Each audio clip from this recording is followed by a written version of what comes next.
Bonjour et bienvenue dans une nouvelle vidéo de Blockchain Découvrir les fondamentaux. Dans cette vidéo, on va découvrir le chiffrement dans la blockchain. Le plan de la vidéo est le suivant. Premièrement, on va comprendre le concept du sharding, ensuite discuter du chiffrement et finir par la preuve à divulgation nulle de connaissance. Le premier concept, c'est le sharding. Le sharding ou bien le partitionnement des données est un ensemble de méthodes de distribution de données qui consiste à séparer, diviser des bases de données en des datasets de taille réduite afin d'accélérer leur traitement ou de les gérer plus facilement. Techniquement, il s'agit de séparer les types d'informations afin de les héberger sur des serveurs différents possédant chacun un moteur de base de données. Cette architecture en nœud permet aux géants du web de gérer plus facilement des bases de données gigantesques. Dans notre cas, par exemple, si on veut chiffrer un fichier de taille de 2 Go, on peut les diviser en de sous-fichiers, puis chiffrer chaque chunk de données. Maintenant, passons à la notion du chiffrement dans la blockchain. Comme on a déjà mentionné, la blockchain publique, elle est transparente. Et donc, il nous faut un moyen pour chiffrer nos données, nos images, nos messages par exemple, ainsi nos transactions. La méthode la plus classique pour chiffrer ces données dans la blockchain, c'est d'utiliser notre clé publique pour les chiffrer et ensuite on va les stocker dans la blockchain.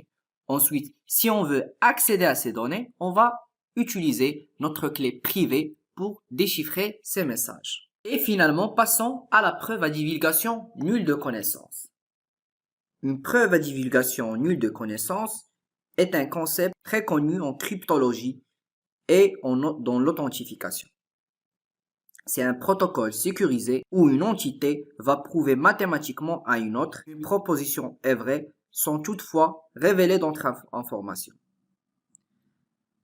En général, ces schémas se présentent souvent sous la forme de protocoles de type défi-réponse. Donc, on va l'illustrer par un exemple du daltonien et des pommes colorées. Dans cet exemple, on va considérer deux pommes. Ces deux pommes peuvent être identiques ou bien de couleurs différentes. Et imaginons que la fille elle est daltonienne et l'autre personne doit prouver à son ami daltonien qu'il est capable de distinguer ces pommes par leur couleur, mais sans bien sûr révéler où est la pomme verte et où est la pomme rouge. Le protocole commence comme suit. Donc, notre ami daltonien, il va prendre les deux pommes, ensuite, il va les mettre derrière son dos. Il peut par exemple leur changer de place ou non, il a le choix. Et quand il va faire cette opération, il va ensuite les donner à l'autre personne. Et il va se demander, est-ce que ces pommes ont changé de position? Bien sûr, si les deux pommes, ils sont identiques, l'autre personne, il va pas les savoir. Mais si ils sont de couleurs différentes, il va directement comprendre où est la pomme rouge et où est la pomme verte. Et bien sûr, il va répondre directement que les pommes, ils ont changé de position. Mais dans le cas contraire, par exemple, si les deux pommes, ils sont identiques, la personne daltonienne, il va refaire le même process. Donc, il va prendre les deux pommes. Il a le choix soit de modifier leur position ou pas. Et il va questionner l'autre personne. Est-ce qu'il a changé de position de ses pommes ou pas? Bien sûr, les pommes, ils sont de couleurs identiques, de même taille. Donc, l'autre personne, il peut pas savoir la différence. Bien sûr, il peut faire une hypothèse, mais juste avec une probabilité de 50%. La personne daltonienne, à son tour, il va refaire le process pour vérifier est-ce que vraiment l'autre personne, juste par hasard, qu'il a trouvé la solution ou pas. Et puisque c'est une probabilité, donc la probabilité de la deuxième fois que l'autre personne trouve la bonne réponse par hasard, ça serait à 25%.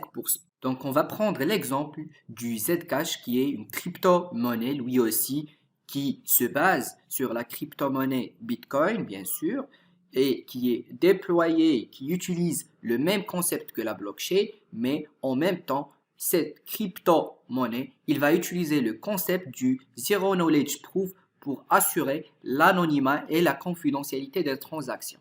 Et donc, pour explorer les transactions dans le système Zcash, il suffit juste d'accéder à leur Explorer Zchain ou bien zcash.explorer.com.